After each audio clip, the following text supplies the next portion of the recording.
Welcome back to Auraline. Episode 3, Light Duty or Cell Work. I'm Ophelia Rose Vale. Leah, if you're either very brave or very stupid.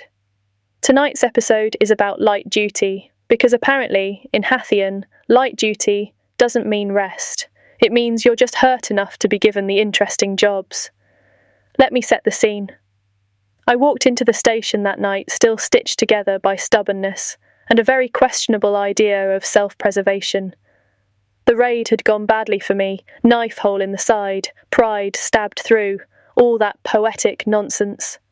I went straight for my locker, changed into the uniform, careful not to hiss when the fabric caught on the wound. Kept my face blank. Apathetic. It's easier that way. If they can't read you, they can't use you. Behind me, Sergeant Hiroshi Shaw Suzuki was limping around with a leg brace like some grumpy war god who'd lost a fight with a very stupid car. And next to him, someone I didn't know yet, small, energetic, calling him brother in that way only someone half feral and deeply attached can, Sharky Doe. I didn't hear what they'd been talking about before I came in. Didn't matter. I pulled my hair back into its braid, put my face on, blank, cool, controlled, and finally broke the silence. Suzuki did the introductions. Officer Rose Vale, Officer Doe. Explained he wasn't patrolling. Leg still bruised and sore to hell, but healing nicely. Apparently, light duty, for him, means try not to get shot again today. Sharky was fussing over his leg brace, telling him he wasn't allowed to get hurt on the job, because then, who was going to throw her over their shoulder when she inevitably did something idiotic? She called him brooder and purred at him. That's when I realised something. This man collects strays. He doesn't just work with cops. He picks up lost people and carries them around in his orbit like it's a public service. I took that in, quietly. The limp. The way he grimaced instead of complained. The way he accepted being called brother, like it was both a curse and a habit. And I tested the waters. I asked about light duty. He said, front desk, paperwork, checking on inmates, feeding them, hosing them, if you're up to it. Light duty means no patrol, unless you want to get yelled at. So, that was my night then, not the streets, the cells, and honestly, perfect. I had no intention of running around this cesspit until my side exploded again.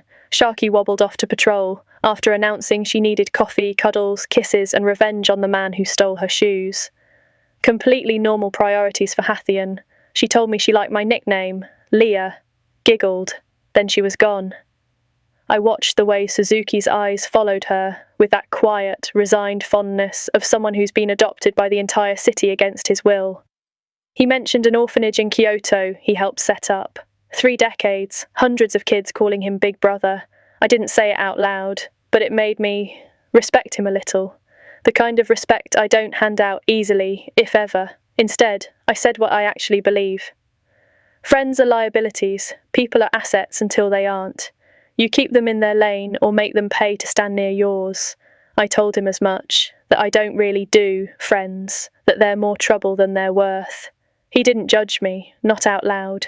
Just said paying for friends doesn't work because they won't stick around when you need them. Logical, annoyingly logical. We headed down to the cells together. My thigh was already burning under the uniform, but I ignored it. That's what we're trained to do where I'm from. Somerset doesn't breed softness. It breeds people who keep walking until something breaks. I wanted to understand Hathian, so I asked him about the raid, why we did it, why we pulled back. He explained it simply. 3 members of a gang escaped custody from the hospital. He wanted to know how, but he'd rather bring every officer home alive than risk it all on heroes and body bags. He told me 2 truths about the city. 1, all the criminals here are career criminals. They keep going until they die. 2, the city makes new ones like a factory line. Kill 3 in a day, get 3 more tomorrow. Cold. Pragmatic. And for the first time since I arrived, Hathian actually made sense. I told him I'd accompany him to the cells. If I was going to survive this place, I needed to understand its ecosystem. We get to the cells. It smells like sweat, concrete, and regret. In one of them, Nuku Mizuki is sitting with her partner, Kaizen. She's muttering to herself, complaining to the voices in her head like they're roommates who won't shut up. "And just who are you speaking to?" I asked her, that same flat British tone, The one that lets people know I'm not here to coddle.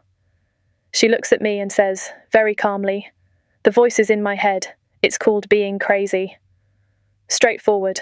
I can respect that. She was exhausted, frayed, clearly clinging to sanity by the fingertips, but she was honest. More honest than most cops I'd met back home, and I'd grown up inside an organisation that made a religion out of pretending everything was fine while it rotted from within. I asked if she needed anything. Food, help, distraction.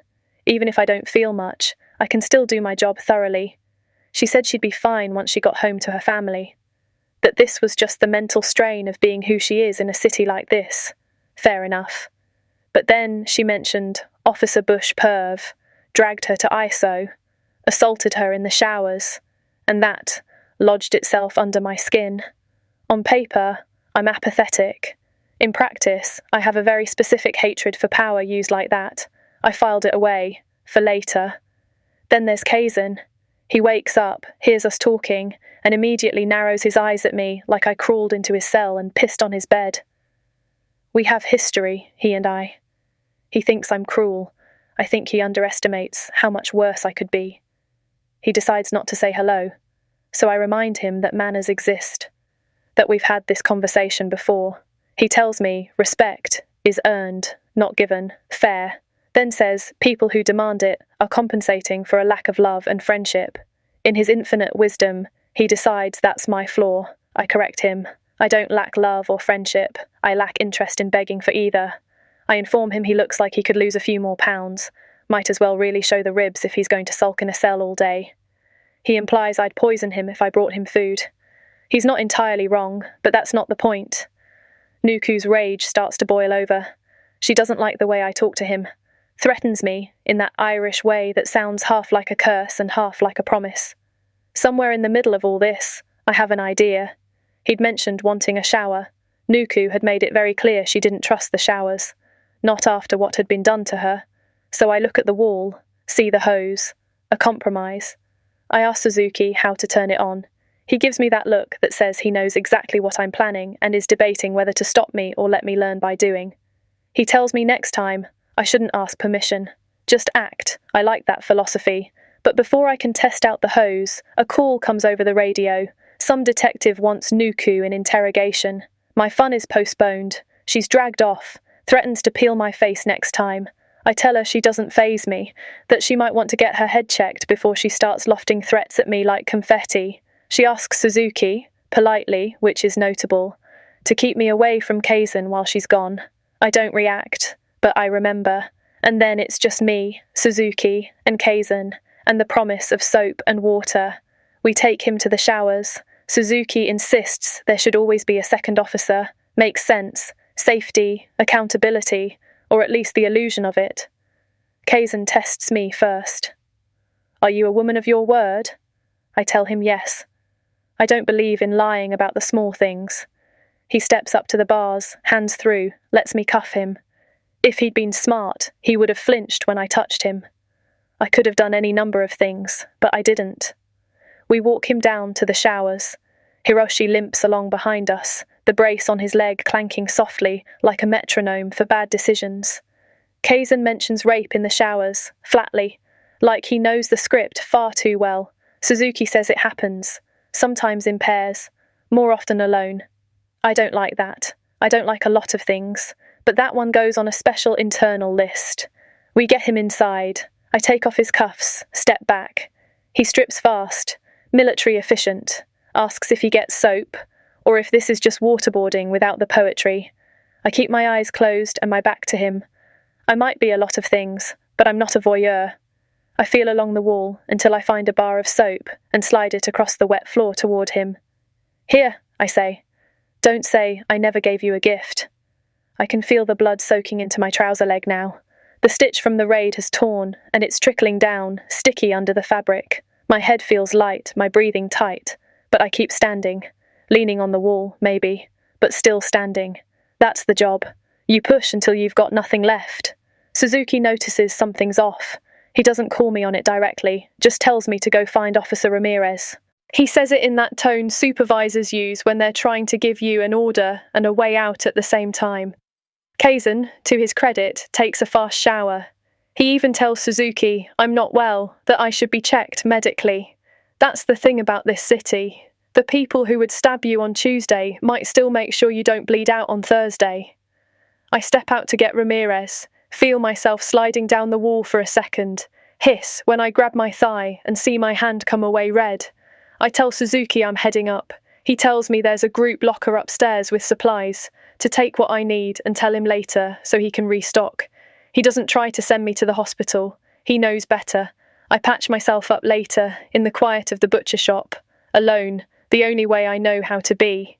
So what did I learn on light duty? That Hathian is a city where sergeants limp on shattered legs and still drag themselves down to the cells because someone has to.